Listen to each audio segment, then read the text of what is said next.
கூட வச்சுக்கலாம் டிவி. இல்லை இது வச்சுக்கலாம். இப்படி மாட்டிக்கலாமா டிவியா? கரெக்டாக இருக்கும். சோப்பு போட்டு வாங்க வைக்குமா டிவி எதுவும் பார்த்தோம்.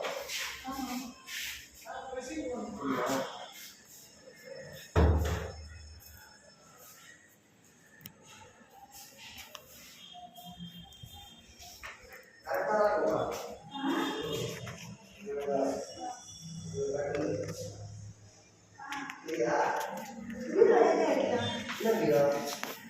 நம்ம பீரோ இங்கே தான் இந்த வீட்டு வச்சு போட்டு இங்கே வச்சுக்கலாம் பீரோ. பீரோ கரெக்டாக வந்துடும்மா. இங்கே கரெக்டாக